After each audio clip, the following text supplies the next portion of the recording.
नमस्कार, स्वागत है बच्चों सभी का। तो क्लास रहने वाली है ईवीएस की। तो एक बार सभी बच्चे भाई ऑडियो वीडियो चेक कर लो। क्लास की करेंगे बच्चों शुरुआत। ठीक है। अब पीवाईक्यू भी करवाऊंगा मैं, आज शाम को लूंगा मैं ईवीएस की क्लास। ठीक है। हाँ, तो उसमें पीवाईक्यू कराऊंगा शाम को या दिन में लूंगा, तो उसमें करवाऊंगा। ठीक है। तो आज हम एक ये टॉपिक करेंगे जहाँ पे हम पढ़ने वाले हैं बच्चों पार्ट्स ऑफ प्लांट। ठीक है। तो हम पौधे के पार्ट पढ़ेंगे, प्लांट्स के बारे में हम पढ़ने वाले हैं। तो देखो क्या होता है बच्चों, ये बीज है जो आपको दिखाई दे रहा है स्क्रीन के ऊपर। तो जो बीज होता है ना बच्चों, बीज के एक हिस्से को हम कहते हैं बच्चों प्लूम्यूल और एक को कहते हैं रेडिकल। ठीक है।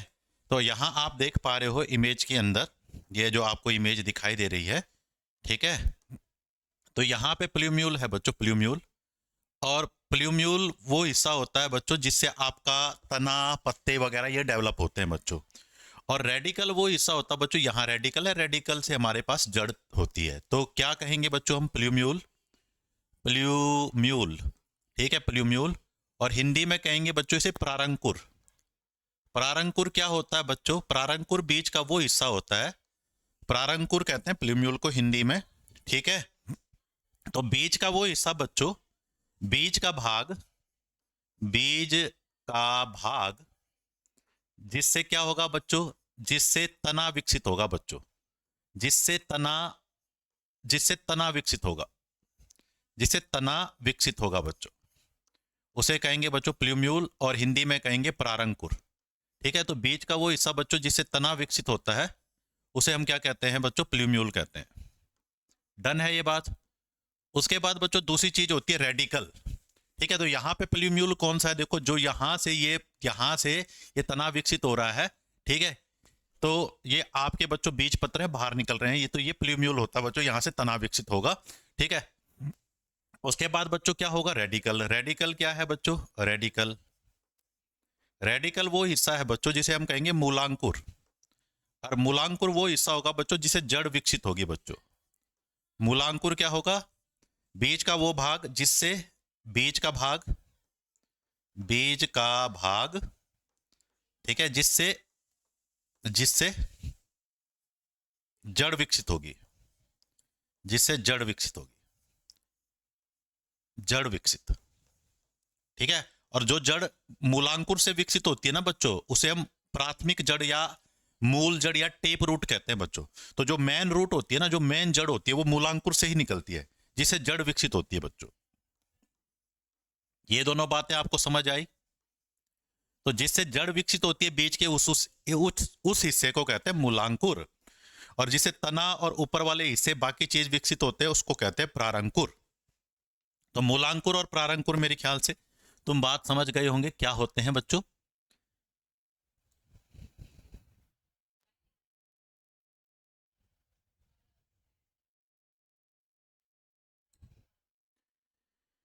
अब देखो भैया आगे। ठीक है। तो ये रेडिकल है, ये हिस्सा क्या है? रेडिकल है। तो प्लीम्यूल और रेडिकल आप समझ गए। उसके बाद बच्चों अगर हम आगे चले और क्या क्या है, तो अब बच्चों हम पौधे का जीवन शुरू करते हैं। तो सबसे पहले बात करेंगे बच्चों हम जड़ की। सबसे पहले बात करेंगे जड़ की।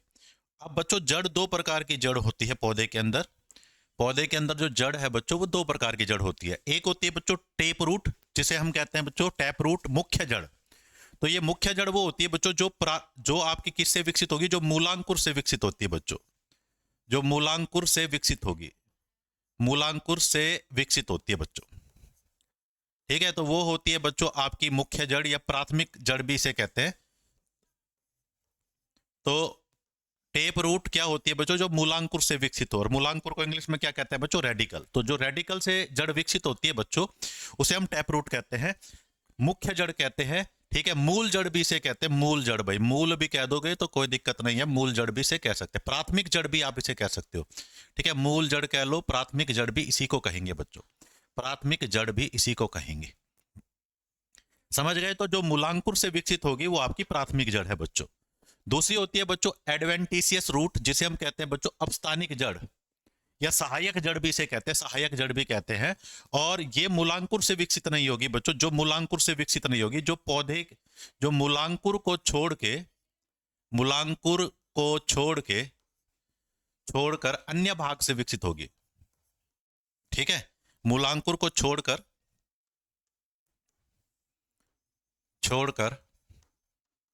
किसी अन्य भाग से विकसित होगी बच्चों, किसी अन्य भाग से विकसित होगी, अन्य भाग से, उसे कहेंगे बच्चों अपस्थानिक जड़।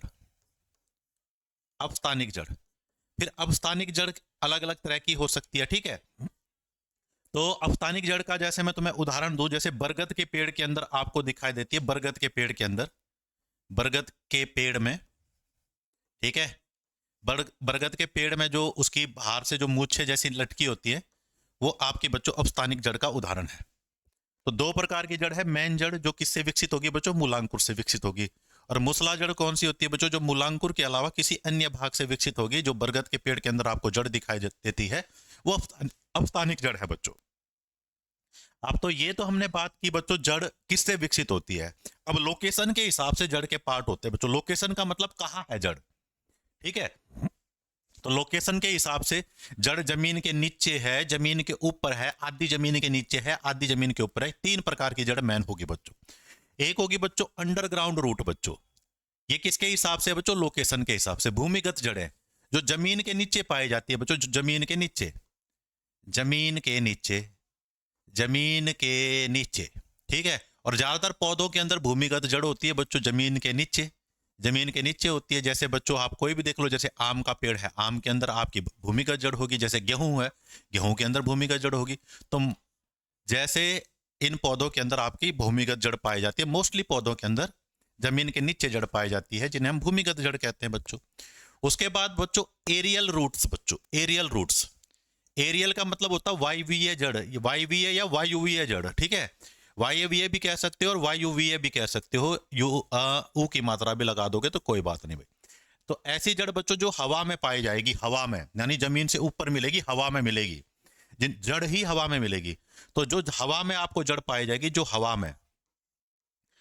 में मिलेगी बच्चों, ये जड़ हवा में आपको जो जड़ मिलेगी उसे कहते हैं बच्चों, हम क्या कहते हैं, उसे हम एरियल रूट कहते हैं। तो यहाँ पे आपको दो एग्जाम्पल दे, एक तो एक फूल का पौधा है बच्चों, ऑर्किड कहते हैं, ये ऑर्किड देखो, ये जड़ है इसकी, ठीक है। तो उदाहरण है इसका, जैसे ऑर्किड, ठीक है, ऑर्किड एक फूल का पौधा है बच्चों, इसकी जड़ हवा में पाई जाती है। यहाँ पे तुम इस इमेज के अंदर देख पा रहे हो। दूसरा बच्चों स्ट्रॉबेरी, स्ट्रॉबेरी तो सभी को पता है ना, स्ट्रॉबेरी जो फल होता है जो हम खाते हैं, तो इसकी जड़ें भी बच्चों क्या होती है बच्चों, हवा में पाई जाती है। तो ये आपकी क्या है बच्चों, एरियल रूट है। एरियल रूट का मतलब है कि जड़ें आपकी जमीन के अंदर नहीं, जमीन से ऊपर हवा में मिलेंगी बच्चों। राधे राधे बच्चों, डन है ये बात। उसके बाद होती है बच्चों sub aerial root, sub aerial root, sub aerial root क्या होती है बच्चों, आधी जड़ जमीन के नीचे, आधी जमीन से ऊपर दिखाई देगी बच्चों आपको। उपवायुवीय या उपवायवीय जड़ इन्हें कहते हैं बच्चों। तो कुछ हिस्सा जमीन में, कुछ हिस्सा जमीन में, कुछ हिस्सा जमीन में, जमीन में, और कुछ हवा में, कुछ हवा में, ठीक है, कुछ हवा में, कुछ जमीन में और कुछ हवा में होगा बच्चों। इसको कहेंगे हम बच्चों कौन सी जड़ बच्चों, कौन सी जड़ बच्चों, सब एरियल रूट, ठीक है, उपवायुवीय जड़। उसके बाद बच्चों एक और बात यहां समझो, यहीं पे मैं लिखता हूं आकार के आधार पर बच्चों, ठीक है, यहां पे थोड़ा मिस हो गया तो मैं यहां लिख रहा हूं भाई, आकार के आधार पर जड़ बच्चों, आकार के आधार पर, आकार के आधार पर।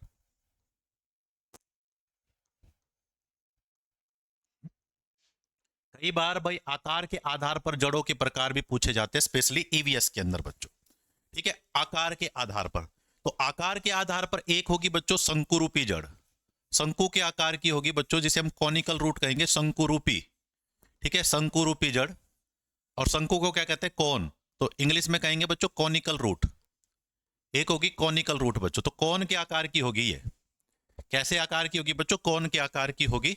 तो ऐसी जड़ आपको कहां दिखेगी बच्चों, ऐसी जड़ आपको गाजर के अंदर दिखाई देगी बच्चों। अगर आप गाजर देखोगे तो गाजर कैसा होता है बच्चों, देखो ऊपर से ऐसा होगा, फिर ऐसे जाएगा गाजर आपका, ऐसे जाएगा गाजर, ठीक है। और फिर ऊपर से इसके यहाँ पे आपके ये पत्ते वगैरह हो गए। तो गाजर के अंदर बच्चों ऐसी जड़ पाई जाती है। तो गाजर आपका शंकुआकार जड़ बच्चों, ठीक है। तो शंकु के आकार की होंगी ये। कैसी होंगी सर? शंकु के आकार की, शंकु के आकार की। और शंकु आपको पता है ना कैसा होता है, तो शंकु के आकार की जड़ भाई, इनको कहते हैं शंकु के आकार की जड़ बच्चों, ठीक है। उसके बाद एक जड़ होती है बच्चों दूसरी, मटके, मटके के आकार की जड़ होती है, जिसे हम क्या कहते हैं बच्चों? कुंभी रूपी जड़ बच्चों। दूसरी आएगी बच्चों कुंभी रूपी, कुंभी रूपी। कुंभ का मतलब घड़ा होता है बच्चों, कुम्हार कुंभ से ही बनाया बच्चों। कुंभी रूपी जड़, ये जड़ पाई जाती है बच्चों सलगम के सलगम के अंदर। सलगम आपका मटके जैसा नहीं होता, तो कुंभी रूपी। इंग्लिश में कहते हैं बच्चों इसे नेपीफॉर्म, नेपीफॉर्म कहते हैं, नेपीफॉर्म रूट कहते हैं इसको।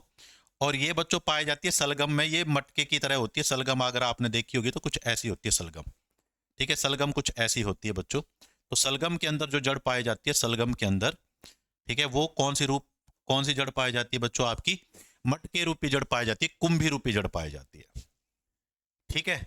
एक होती है बच्चों आपकी, एक और जड़ होती है जिसे नेपीफॉर्म जड़ हम कहते हैं बच्चों, ठीक है, जो ऊपर से और नीचे से तो पतली होती है और बीच में से मोटी होती है, जैसे मूली के अंदर जो जड़ पाई जाती है।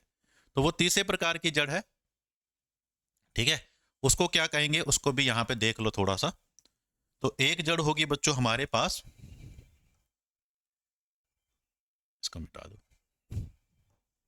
ठीक है। तो शंकुरूपी हो गई आकार के आधार पर बच्चों, ठीक है। दूसरी हुई कुंभी रूपी, और तीसरी जो होगी बच्चों उसे कहेंगे तर्कु रूपी जड़ भाई, तर्कु, तर्कु रूपी जड़।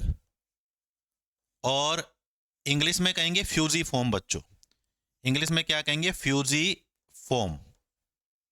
और ऐसी जड़ पाएगी मूली में बच्चों, ऊपर से पतली, नीचे से पतली और बीच में से मोटी भाई, ठीक है।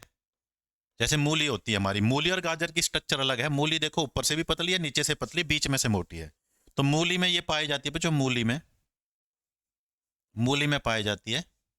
और क्या होता है बच्चों? ऊपर और नीचे से तो क्या होती है? ऊपर नीचे से पतली, ऊपर नीचे से पतली, ऐसी जड़ होती है बच्चों। ऊपर नीचे से पतली होती है ये, ठीक है, और बीच में से मोटी होती है।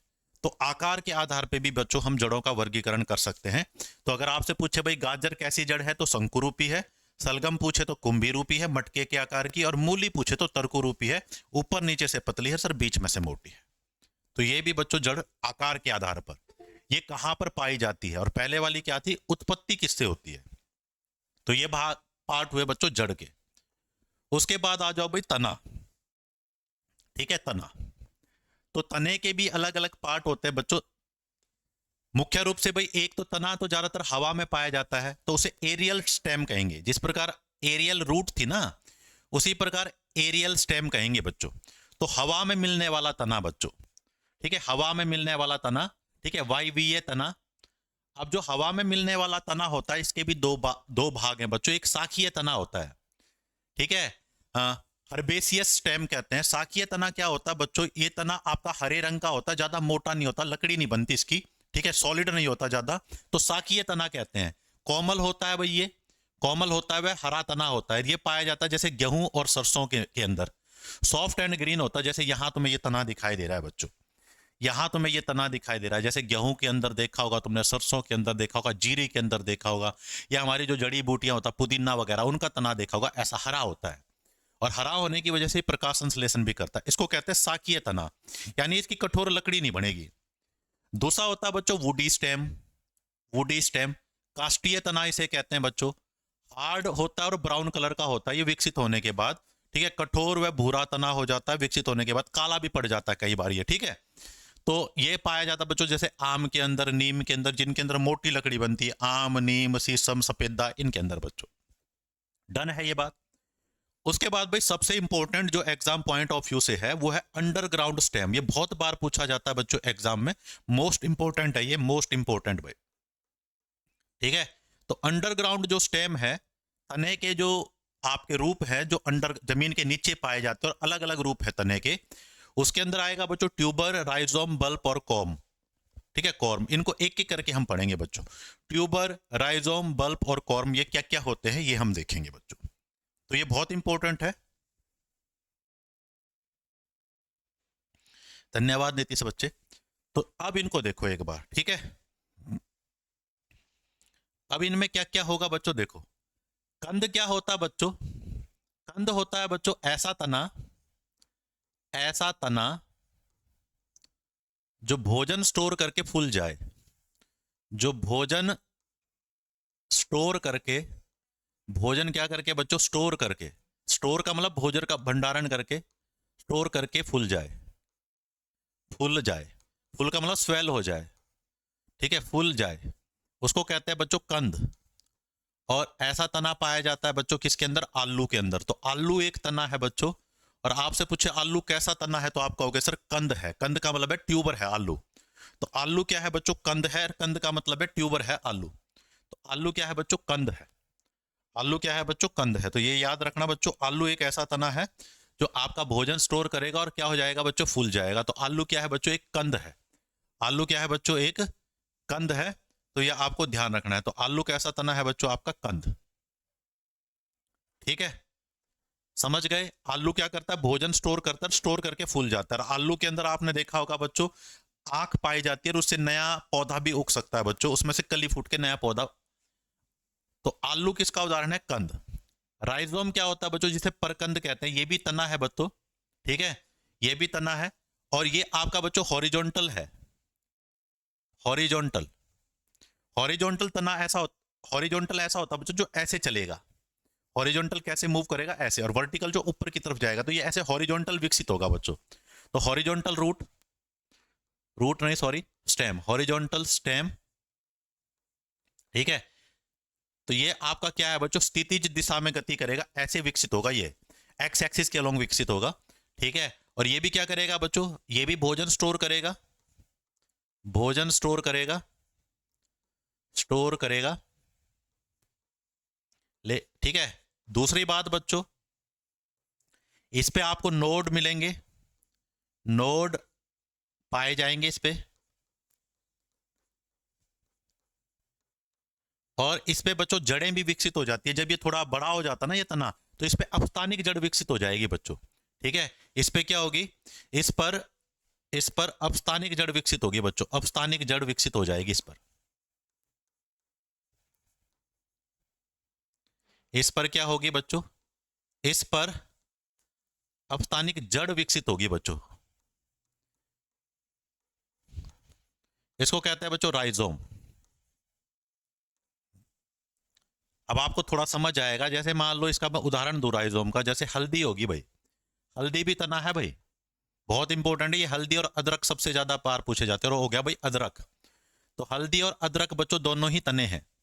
अब तुमने ध्यान से देखे होंगे हल्दी और अदरक, तो हल्दी अदरक पे आपको ऐसे ऐसे वो बाल जैसे दिखाई देंगे, ठीक है। तो वो बच्चों जड़ है। जब हल्दी और अदरक विकसित हो जाते हैं ना, जैसे तुमने हल्दी और अदरक अगर तुमने ध्यान से देखा होगा, जैसे मान लो तुमने हल्दी देख ली, ठीक है, हल्दी देख ली, जैसे मान लो ये हल्दी की गांठ देखना तुम, ठीक है, हल्दी की गांठ देखना या अदरक की गांठ देखना, तो इनको आपको इनके ऊपर ऐसे ऐसे भी दिखाई देंगे। विकसित होने के बाद बच्चों इनके ऊपर अपस्थानिक जड़ बन जाती है बच्चों। तो राइजोम का उदाहरण है हल्दी और अदरक। और ये बच्चों ऐसे ऊपर की तरफ विकसित नहीं होंगे, ये ऐसे हॉरिजॉन्टल डायरेक्शन में विकसित होते हैं। इसीलिए इनको कहते हैं बच्चों हम क्या? हॉरिजॉन्टल स्टेम कहते हैं। क्या कहते हैं? Horizontal stem. ये बात समझ आई?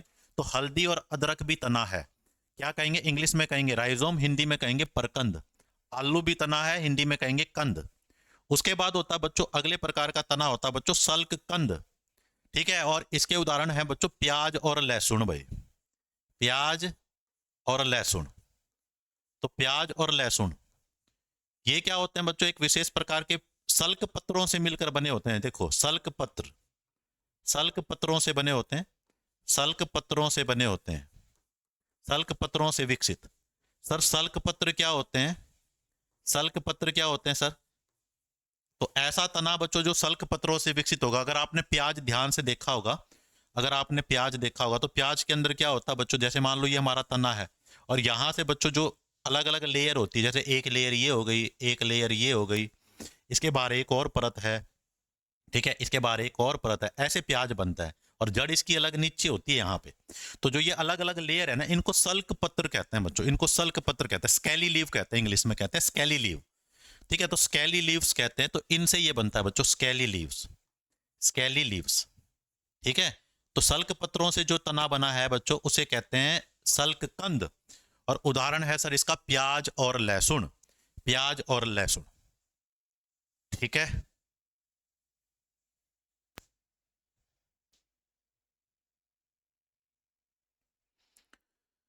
कोई बात नहीं, विकास हो जाएगी क्लास। तो ये तुम्हें बहुत इंपॉर्टेंट है ये। ठीक है, ये साइंस में भी पूछेगा तुमसे, ईवीएस में भी पूछेगा, तो हर क्लास में ये इंपॉर्टेंट है। तो सल्क पत्रों से जो बनेगा बच्चों, उसे कहेंगे सल्क कंद। प्याज और लहसुन आपका सल्क कंद। और सल्क पत्र समझ गए ना, जो लहसुन की अलग अलग गांठ है वो सल्क है, सल्क पत्र है। और प्याज की जो अलग अलग परत है वो भी सल्क पत्र है। लास्ट में होता है बच्चों कॉर्म, घनकंद बच्चों। तो घनकंद क्या होता है? घनकंद भी एक प्रकार से परकंद की तरह होता है। तो ये क्या होता है बच्चों? ये उत्तक से विकसित होता है, उत्तक से विकसित होता है, उत्तक से विकसित। ठीक है, और उत्तक से ये विकसित होता है, टिश्यू से विकसित होता है। और इसमें क्या दिखेंगे आपको? कई कई कई प्रकार के परकंद मिलेंगे, कई परकंदों के मिलने से बनेगा ये, कई परकंदों से के मिलने से, के मिलने से, मिलने से बच्चों, तो उसे कॉर्म कहते हैं बच्चों।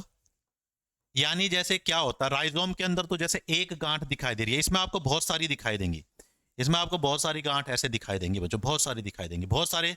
जब आपके राइजोम मिल जाते हैं तो आपका ये बनता है। और ये ऐसा ये टिश्यू से डेवलप होगा बच्चों, उत्तक से विकसित होगा, उसे कहेंगे बच्चों कॉर्म। तो कॉर्म का एक उदाहरण तो है बच्चों आपका कचालू। कचालू बच्चों किसको कहते हैं? कचालू कहते हैं बच्चों अरबी को, टैरो। ठीक है, आलू कचालू बेटा कहाँ गए थे? तो कचालू टैरो को कहते हैं, अरबी को कहते हैं। और उसके बाद ये फूल हैं बच्चों, ये फूल भी इसी के उदाहरण है, ये फूल भी बच्चों कॉर्म के उदाहरण है। ठीक है, एक आपको ये फूल दिखाई दे रहा है, ग्लैडियोलस का फूल है बच्चों ये। और इसके नीचे अगर तुम देखोगे बच्चों, तो इसके नीचे ऐसे आपको गांठ सी दिखाई देंगी, और जिसकी हम उस गांठ को जमीन में लगा के ही इस फूल को उगाते हैं बच्चों। इसी प्रकार क्रोकस, ये नीचे दो फूल दिखाई दे रहे हैं, ये दोनों ही कॉर्म है बच्चों। ये दोनों ही किसके उदाहरण? ये दोनों जो फूल है ना बच्चों, ये दोनों फूल, ये दोनों ही कॉर्म के उदाहरण है बच्चों, ये दोनों ही कॉर्म है। ठीक है, क्रोकस का फूल और ग्लैडियोडस, ठीक है, ग्लैडियोलस बच्चों, ये दोनों ही कॉर्म है। मूंगफली तो फल में आता है बच्चों। ठीक है, मूंगफली फल में है, एकमात्र ऐसा फल है मूंगफली जो जमीन के नीचे पाई जाती है। तो मूंगफली तने का पार्ट नहीं है, मूंगफली को हम फल मानते हैं, जमीन के नीचे मिलने वाला फल मूंगफली। डन है ये बातें? ठीक है, तो ये वाला पोर्शन बहुत इंपॉर्टेंट है, इनसे क्वेश्चन पूछा जाता है एग्जाम में। उसके बाद आ जाओ भाई फल। ठीक है, तो फल बच्चों जनरली फल वो होता है जो फूल के अंडाशय से विकसित होता है बच्चों, फूल के अंडाशय से विकसित होता है ज्यादातर फल बच्चों। ठीक है, अब अलग अलग फूल पढ़ेंगे तो मेनली जो फल होता है, मेनली क्या होगा बच्चों? ये मुख्य रूप से फूल के अंडाशय से विकसित होगा बच्चों। तो मेनली फूल के अंडाशय से विकसित, फूल के अंडाशय से विकसित भाई, अंडाशय से विकसित। तो फूल के अंडाशय से विकसित होता है बच्चों फल। किससे विकसित होगा? फूल के अंडाशय से विकसित होगा बच्चों। और फल के अंदर बच्चों तीन परत पाई जाती है। ठीक है, इन तीन, सबसे बाहर वाली परत को एपिकार्प कहते हैं बच्चों। ठीक है, सबसे बाह्य परत बच्चों, जैसे आम का छिलका भाई, जैसे आम का जो छिलका है ना, वो सबसे बाहर वाली परत है। तो आम में ये तीनों परत पाई जाती हैं, दिखाई देती है साफ। तो आम का जो छिलका है ना बाहर वाला, वो एपिकार्प है। तो फल का सबसे बाहर वाला जो लेयर होती है ना, उसे एपिकार्प कहते हैं बच्चों, बाह्य फलावरण कहते हैं। जैसे आम का जो बाहर वाला छिलका होता है वो एपिकार्प होता है। फिर बच्चों मध्य फलावरण या मध्य फल भित्ति कहते हैं इसको, मेसोकार्प कहते हैं। मध्य फल आवरण या मध्य फल भित्ति कहते हैं इसको। और ये जो आम का जो गुदा होता है ना, आम का खाने वाला हिस्सा, वो मध्य फलावरण है बच्चों, आम का खाने वाला भाग, आम का खाने वाला भाग, वो मध्य फलावरण है बच्चों, खाने वाला भाग, वो मध्य फलावरण है, वो बीच वाली लेयर होती है बच्चों फल की। और एंडोकार्प होता है बच्चों सबसे अंदर वाला हिस्सा, जो आम की गुठली है बच्चों। ठीक है, आम की गुठली, आम की गुठली, आम की गुठली। तो 3 परत होती है बच्चों फल के अंदर। ठीक है, 3 परत होती है। तो आम की गुठली का जो गुठली का ऊपर वाला एरिया है ना वो बच्चों, ठीक है, गुठली तो बीज हो जाएगी, फिर गुठली का जो ऊपर का हार्ड वाला हिस्सा होता है ना वो है बच्चों आपका आंतरिक फलावरण।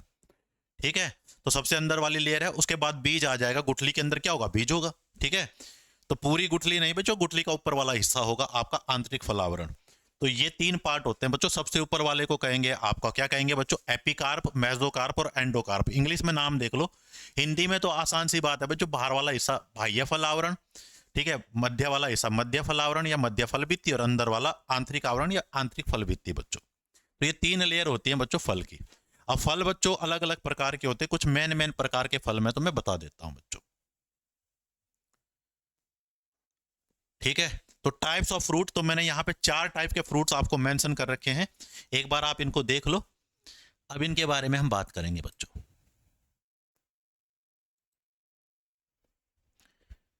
तो भाई एक होता है आपका ट्रू फ्रूट भाई, ठीक है, एक होता है ट्रू फ्रूट। एक क्या होता है बच्चों, ट्रू फ्रूट, जिसे हम कहते हैं सत्य फल बच्चों। तो ज्यादातर फल क्या होते हैं बच्चों, सत्य फल होते हैं। फल सत्य फल उसे कहते हैं जो बच्चों क्या होता है, फूल के अंडाशय से विकसित होता है बच्चों। तो फूल के अंडाशय से जो भी बनेगा बच्चों उसे सत्य फल कहेंगे। फूल के किससे बनेगा बच्चों, अंडाशय से बनेगा। और ज्यादातर फल बच्चों सत्य फल होते हैं। आम एक सत्य फल है बच्चों, आम क्या है बच्चों, एक सत्य फल है। संतरा एक सत्य फल है बच्चों, संतरा एक सत्य फल है। तो ज्यादातर फल क्या होते हैं बच्चों, सत्य फल होते हैं। साइंस के अंदर जो भी चीज अंडाशय से विकसित होती है उसे फल कहते हैं। भिंडी है ना, जो भिंडी, भिंडी भी अंडाशय से विकसित हो रही है, वो भी फल है बच्चों। टमाटर भी अंडाशय से विकसित हो रहा है, वो भी फल है बच्चों साइंस के अंदर। तो सत्य फल, ज्यादातर फल सत्य फल होते हैं। और फल किससे विकसित होते हैं बच्चों, अंडाशय से विकसित होते हैं। अगर तुम ध्यान से देखोगे, तुमने अमरूद का फूल देखा होगा सफेद रंग का, तो यहाँ लास्ट में अंडाशय होता है बच्चों। तो जब निषेचन क्रिया होती है ना, धीरे धीरे ये अंडाशय विकसित होकर फल बनाता है। अंडाशय से फल बनता है बच्चों, और आगे वाला फूल धीरे धीरे सूख जाता है बच्चों। इस प्रकार का खेल है। तो अंडाशय से फल बनेगा बच्चों। ठीक है, तो जो भी अंडाशय से फल बनेगा, अंडाशय से बनेगा, अंडाशय से हमेशा कौन सा फल बनेगा बच्चों, सत्य फल। तो जब भी तुमसे पूछे भाई सत्य फल ट्रू फ्रूट कौन सा है, तो आप कहोगे सर अंडाशय से बनेगा। अंडाशय क्या होता है बच्चों, फूल का फीमेल पार्ट होता है। ठीक है, दूसरा होता है बच्चों फॉल्स फ्रूट। फॉल्स फ्रूट वो होता है प्यारे बच्चों जो अंडाशय से नहीं बनता, किसी और हिस्से से बनता है। तो अंडाशय के अलावा किसी भी हिस्से से बन जाए, अंडाशय को छोड़ के अन्य भाग से बनेगा बच्चों। अंडाशय से नहीं बल्कि फूल के अन्य भागों से बनता है, और ये बनता है थैलमस के अंदर बच्चों। थैलमस क्या होता है बच्चों, जिसके ऊपर फूल टिका होता है ना, उसको थैलमस कहते हैं। फूल के आधार को थैलमस कहते हैं बच्चों। ठीक है, तो फॉल्स फ्रूट इतना याद रखना है, जो अंडाशय से बनेंगे सत्य फल, जो अंडाशय से नहीं बनेंगे वो असत्य फल बच्चों। ठीक है, अब असत्य फल का मैं उदाहरण बताऊं तुम्हें, तो सहतूत, सहतूत असत्य फल है बच्चों। अंगूर, अंगूर भी असत्य फल है बच्चों। केला, ठीक है, केला भी असत्य फल है बच्चों। सेब, सेब बहुत इंपॉर्टेंट है, कई बार पूछा जाता है। सेब भी असत्य फल है बच्चों, सेब भी अंडाशय से नहीं बनता। तो ये असत्य फल है बच्चों। ठीक है, हाँ, बनाना बच्चों असत्य फल है। ठीक है, केला भी असत्य फल है, सहतूत, अंगूर, ठीक है, सेब, ये असत्य फल हैं सारे के सारे, असत्य फल है। अब एक होता है बच्चों एग्रीगेट फ्रूट बच्चों, एग्रीगेट फ्रूट, जिसे हम कहते हैं समुच्चय फल। तो ये बहुत, ये दो लास्ट वाले थोड़ा ध्यान से पढ़ना।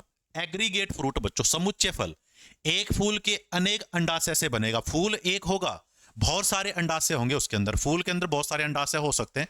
तो जब एक फूल के अंदर बहुत सारे अंडाशय होते हैं, जैसे तुमने देखा होगा आम, जो आम देखा तुमने, तो वैसे आम के जैसे बूर नहीं आते, तो कई पौधों के अंदर ऐसे ही फूल आते हैं। एक हमारा मैन बूर जैसा होगा, जैसे मान लो कई पौधों के अंदर देखो फूल कैसे आते हैं, जैसे मान लो एक मैन तना है, कई पौधों के अंदर ऐसे फूल आएंगे। जैसे मान लो ये एक मैन तना है, और इसके अंदर छोटे छोटे बहुत सारे आपको ऐसे फूल दिखाई देंगे, छोटे छोटे फूल। इस तने के ऊपर आपको छोटे छोटे फूल दिखाई देंगे, छोटे छोटे फूल दिखाई देंगे। ठीक है, तो ये सारे एक ही फूल हैं। ठीक है, फूल एक है लेकिन इनके अंडाशय अलग अलग होंगे। तो एक फूल के अलग अलग अंडाशय से बनेगा बच्चों जो, उसे कहेंगे बच्चों हम क्या, उसे क्या कहेंगे हम, समुच्चय फल। तो तो ये याद रखो, बहुत सारे अंडाशय से जब एक फल बनेगा, ठीक है, अनेक अंडाशय से जब बनता है, तो जब बहुत सारे ओवरी, ओवरी क्या होता है, फीमेल पार्ट होता है फूल का, तो बहुत सारे अंडाशय से मिलकर जब फल बनता है तो उसे समुच्चय फल कहते हैं बच्चों। ठीक है, समुच्चय फल कहते हैं। जैसे आपकी हो गई बच्चों स्ट्रॉबेरी। स्ट्रॉबेरी कैसा फल है बच्चों, समुच्चय फल। इसका मतलब कई अंडाशय से मिलने से बनती है स्ट्रॉबेरी। ठीक है, इसी प्रकार बच्चों कस्टर्ड एप्पल जिसे हम सीताफल कहते हैं। ठीक है, सीताफल अगर तुमने देखा नहीं है तो ये सीताफल होता है बच्चों, ये सीताफल है बच्चों। ये कौन सा फल है, ये आपका सीताफल है, ये कस्टर्ड एप्पल है, और ये आपका एक समुच्चय फल है बच्चों।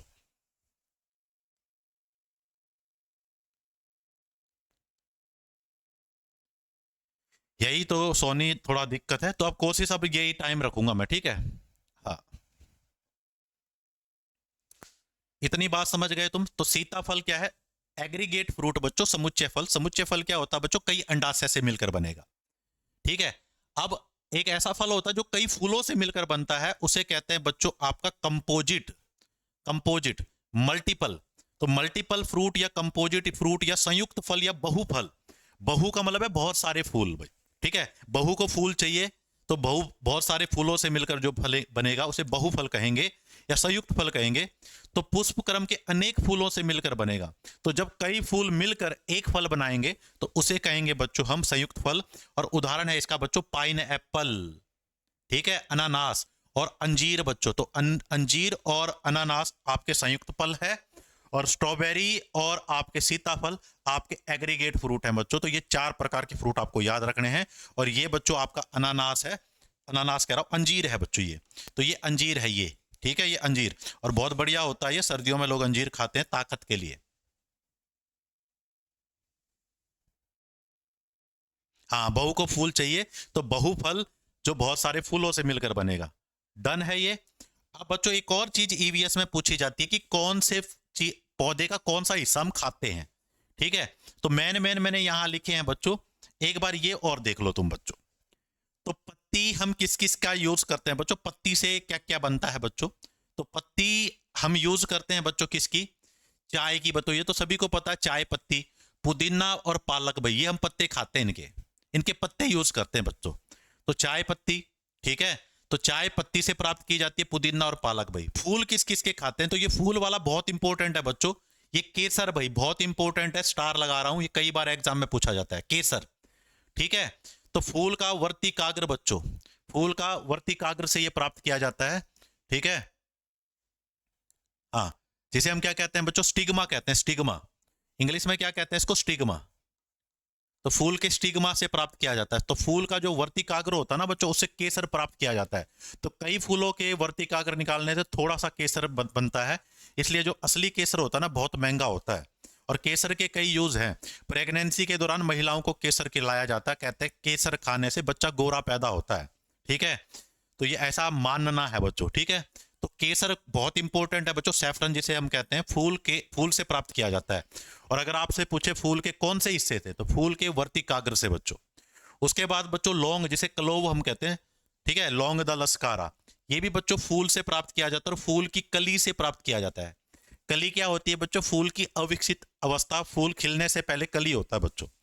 फूल गोभी तो पता चल रहा है फूल ही से प्राप्त किया जाता है बच्चों। तो केसर और लौंग बच्चों फूल से प्राप्त किए जाते हैं। आपको ये भी याद रखना पड़ेगा फूल का कौन सा हिस्सा, केसर फूल का वर्तिकाग्र और लौंग फूल की कली से प्राप्त किया जाता है बच्चों। ठीक है, बहुत बढ़िया गरिमा। ठीक है, उसके बाद है बच्चों बीज। तो बीज बच्चों तो सिंपल है, कॉफी के बीज खाते हैं बच्चों, कॉफी बीज से प्राप्त की जाती है। गेहूं सरसों, तो बीज तो हम कई चीजों के खाते हैं ना, तो गेहूं सरसों इनके बीज खाते हैं। तो मेनली याद रखना कॉफी के बीज भाई। उसके बाद बच्चों तना। ठीक है, तना तो अभी हमने बहुत सारे पढ़ लिए, वो मैंने दोबारा नहीं लिखे। जैसे हमने अभी पढ़ा था ना, अदरक, हल्दी, ठीक है, प्याज, लहसुन, ये सभी हम तना खा रहे हैं, आलू का भी तना खा रहे हैं, तो वो पहले हमने पढ़ लिए, इसलिए मैंने दोबारा नहीं लिखे। तो गन्ना बच्चों तना है। ठीक है, गन्ना क्या है, तना। वैसे गन्ना एक घास की प्रकार मानी जाती है बच्चों। और दाल चीनी तने की छाल से प्राप्त किया जाता है बच्चों। ये दाल चीनी यहां दिखाई दे रही है, ये है दाल चीनी बच्चों, ये दाल चीनी है। ठीक है, ये दाल चीनी है। यहाँ पे ये लौंग है बच्चों, ये लौंग है, लौंग, ये आपको लौंग दिखाई दे रही है, लौंग। ठीक है, और ये केसर है बच्चों, अगर देख पा रहे हो तुम, ये केसर है और ये दाल चीनी है भाई। ये क्या है? दालचीनी।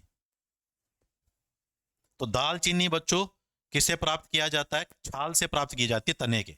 दालचीनी, तो दालचीनी भी बच्चों तने से प्राप्त की जाती है, ठीक है।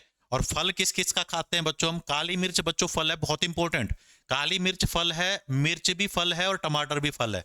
अब आप कहोगे सर ये फल क्यों है? क्योंकि ये फूल के अंडाशय से विकसित होते हैं, और साइंस कहता है जो भी चीज अंडाशय से विकसित होगी वो फल है। और बच्चों मूंगफली भी यहाँ ऐड कर लेना, मूंगफली भी फल है बच्चों। मूंगफली बच्चों जमीन के नीचे मिलने वाला फल, जमीन के नीचे मिलने वाला एकमात्र फल है, जमीन के नीचे मिलता है। जमीन के नीचे, जमीन के नीचे मिलने वाला फल, नीचे मिलने वाला फल, वाला फल, ठीक है प्यारे बच्चों। तो यहां तक हमने पढ़ लिया बच्चों, और यहीं तक हम आज पढ़ेंगे। तो यहां तक कोई दिक्कत है तो बोलो भाई, ठीक है। तो बहुत इंपॉर्टेंट ये क्लास है, बहुत ध्यान से आपको ये करना है, और जितना मैंने बताया है सब आपको करना है बच्चों। ठंडे इलाकों में मेरे ख्याल से ज़्यादा बढ़िया केसर मिलती है, ठीक है। तो 100% श्योर नहीं हूं मैं इसके बारे में, फिर भी देख लेना। तो ठीक है बच्चों, इस क्लास को यहीं पे रखते हैं, मिलते हैं नेक्स्ट क्लास में, तब तक के लिए जय हिंद।